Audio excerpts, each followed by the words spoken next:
அதோட பார்ட் 2 தான் இது. அது வந்து மார்னிங் செஷன் மட்டும் காமிச்சிருந்தேன். மார்னிங் காலைல எழுந்து காஃபி டீலாம் குடிச்சிட்டு குழந்தைங்களுக்கும் நம்ம பால்லாம் கலக்கி கொடுத்துட்டு நட்ஸ் கொடுத்துட்டு அதுக்கப்புறம் இடியாப்பம் மட்டன் கிரேவி ரெடி பண்ணது எல்லாமே நான் வந்து அன்றைக்கி அந்த விலாகில் காமிச்சிருந்தேன். அதுக்கு அடுத்தது குழந்தைங்கள ரெடி பண்ணி குழந்தைங்க விளையாட போயிட்டாங்க. சண்டேன்றதுனால 11 o'clock போனதுக்கப்புறமா 11:30க்கு நான் குளிக்க போயிட்டு வந்து அதுக்கப்புறம் வீட்டில் வாஷ் பண்ணுறதுக்கு துணியில் இருந்தது பெட்ஷீட்டு எல்லாமே எடுத்து பில்லோ கவர்லேருந்து எல்லாம் துவச்சி போட்டு குழந்தைங்களோட யூனிஃபார்ம்லேருந்து இது எல்லா லேடிஸ்க்கும் சண்டேனா நம்ம வந்து இழுத்து போட்டுப்போம் எக்ஸ்ட்ரா ஒர்க்கெல்லாம். இது வந்து குழந்தைங்க இருக்கிற வீடுனா கேட்கவே வேண்டாம், எப்பயுமே நம்மளுக்கு ஒர்க்கு தான். இதெல்லாம் முடிச்சுட்டு வந்து அதுக்கப்புறம் தான் நான் வந்து ஃப்ரெஷ்ஷப்பே ஆனேன். ஏன்னா வெயிலில் போய் காய போட்டுட்டு வரதுக்குள்ளே வேர்த்து விறுவிறுத்துடும். அதுக்குள்ளே வந்து அந்த வேலையை முடிச்சுட்டு வந்து அதுக்கப்புறம் நம்ம ரெடி ஆகிட்டு சாமி கும்பிட்டுட்டு அடுத்தது லஞ்ச் ரெடி பண்ணலாம் அப்படின்ட்டு ரெடி பண்ணிகிட்டே இருக்கேன். குழந்தைங்க விளையாடிட்டு வரத்துக்குள்ளே ஏன்னா இப்போ 12 o'clock ஆகிடுச்சி. அதுக்குள்ளே லஞ்ச் ரெடி பண்ணோம். லஞ்ச் வந்து ரொம்ப சிம்பிள் தான். சாதம் முட்டை அவிச்சிட்டு ரசம் வச்சிடலாம். தயிர் கொஞ்சம் இருக்குது. ஏன்னா காலையிலேயே மட்டன் கிரேவி பண்ணிட்டேன் இடியாப்பத்துக்கு, அந்த மட்டன் கிரேவியும் இருக்குது. அதனால் அதை வச்சு இன்றைக்கி லஞ்ச் முடிச்சிடலாம் அப்படின்ட்டு கடகடன் ரெடி பண்ணிகிட்ருக்கேன். ரசம் எல்லாருக்கும் தெரிஞ்சது தான், அந்த மாதிரி மெத்தடில் தான் நான் வைக்கிறேன். ரசம் ரெசிபி தனியாகவும் நான் வந்து ஆல்ரெடி போட்டிருக்கேன். இந்த மாதிரி நம்ம வேலை செய்யும்போது தனிமையில் இனிமை கண்டுட்டு வேலை செய்கிறது, பாட்டு கேட்டுட்டு இல்லை ஏதாச்சும் வந்து டிவியில் வந்து நாடகமோ படமோ பார்த்துட்டு வேலை செய்கிறது ஒரு விதம். இன்னொரு விதம் வந்து 4 பேரோட சேர்ந்து வேலை செய்யும்போது கூட்டு குடும்பத்தில் நீ ஒன்று செய் நான் ஒன்று செய்கிறேன்னு எல்லா கதையும் பேசிட்டு நம்ம செஞ்சிட்ருப்போம். அது ஒரு ஹாப்பி இல்லைங்க. இப்போ வந்து அவங்க அக்கா பரிப்புரத்தோட அக்கா வந்து குழந்தைங்க விளையாடிட்டுருக்காங்க. நடுப்புற வந்து ஏதாச்சும் ஸ்நாக் கொடுக்கலாம் அப்படின்ட்டு கூப்பிட்டு கிரேப்ஸ் கழுவி கொடுத்து அமிச்சேன்.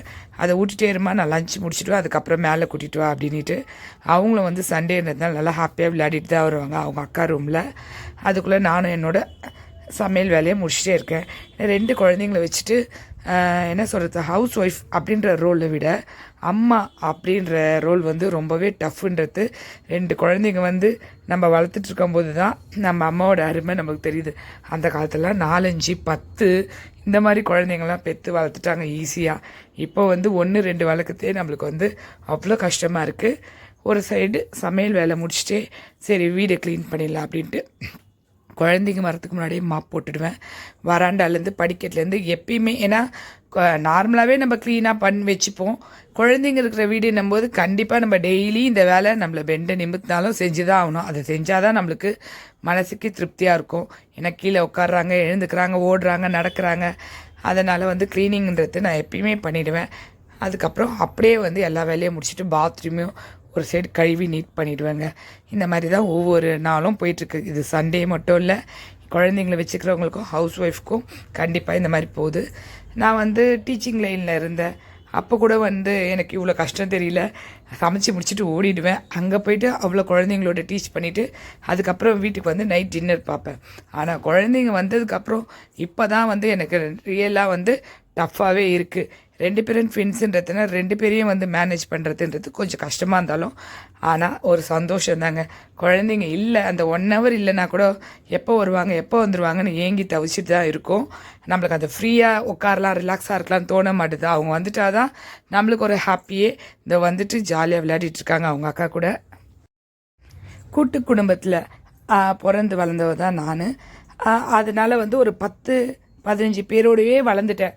கல்யாணம் முடித்து வரும்போது இங்கே வந்தும் கூட்டு குடும்பம் தாங்க. மூத்தார் ஒய்ஃபு, மூத்தார் பசங்க, 2 பொண்ணுங்க அவங்களுக்கு. அவங்க கீழ் ஃப்ளோரில் இருக்காங்க, நாங்கள் மேல் ஃப்ளோரில் இருக்கோம். இருந்தாலும் இந்த மாதிரி வேலை தனியாக செய்யும்போது அப்படியே அமைதியாக செய்யும்போது நம்மளுக்கு வந்து சில சமயம் வந்துச்சே இப்போ அக்கா இருந்தால் பேசிகிட்டே செய்வோம்ல.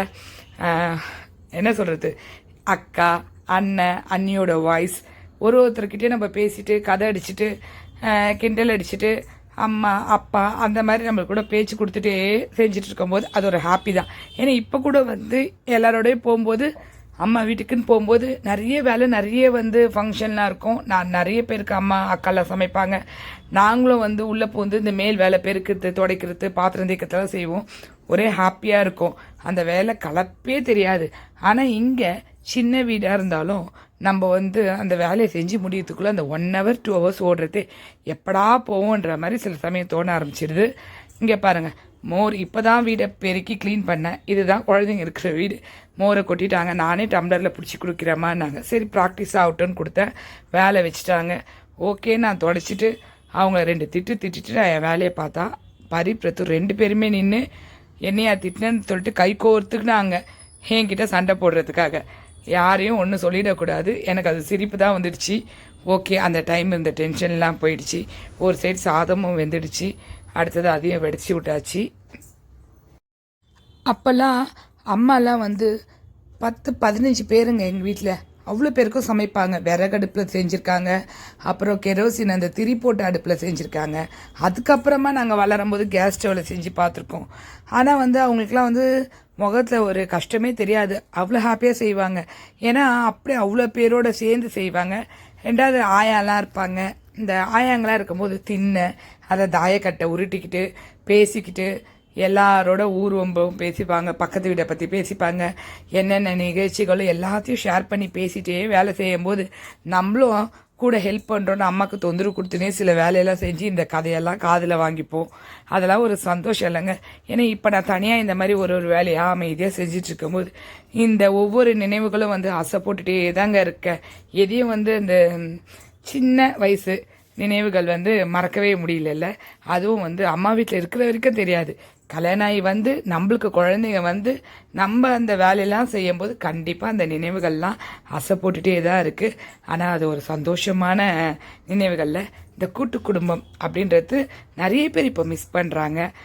தனியாக இருக்க தான் விரும்புகிறாங்க. அது சில பேரோட எண்ணம். என்னை பொறுத்த வரைக்கும் அந்த மாதிரி ஜாயின்ட் ஃபேமிலி இருக்கும்போது குழந்தைங்களும் வந்து 4 பேரோட பெரியவங்களோட சேர்ந்து வளரும்போது அந்த பயம், அவங்க சொல்லித்தரது, மரியாதை எல்லாம் தெரிஞ்சு வளர்கிறாங்க. பிரத்துக்கு வந்து மருந்து ஊற்றிட்டு இருக்கேன். ஏன்னா லஞ்ச் ஊட்டியாச்சு. அவங்களோட வேலை முடிஞ்சிச்சு. நடுப்புற மோரும் அடித்து கொடுத்துட்டேன்.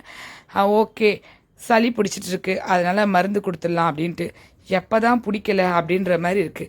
இந்த குழந்தைங்க ஸ்கூல் போக ஆரம்பிச்சதுலேருந்து 10 நாளைக்கு ஒரு வாட்டி 15 நாளைக்கு ஒரு வாட்டி எப்படியோ கோல்டு வந்துடுதுங்க. இந்த சளியை எப்படி நினச்சாலும் ஒழிக்க முடியல.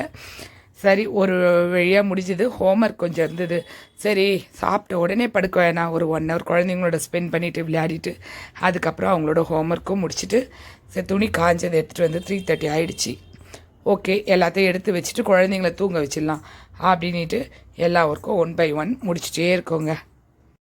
நாங்கள்லாம் ஸ்கூலுக்கு போகும்போது ஆயா தான் எங்கள் பையெல்லாம் தூக்கிப்பாங்க.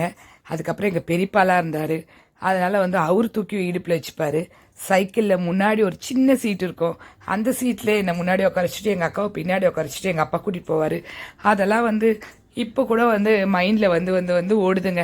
பைக் என்னங்க பைக்கு, அந்த நடந்து கதை பேசிட்டு ஸ்கூல் போகிறது, வேடிக்கை பார்த்துட்டு அந்த குட்டி சைக்கிளில் அந்த முன்னாடி சீட்டில் உட்காந்துட்டு போகிறது, அதெல்லாம் தான் சந்தோஷம். நம்ம குழந்தைங்க அதெல்லாம் மிஸ் பண்ணுறாங்க.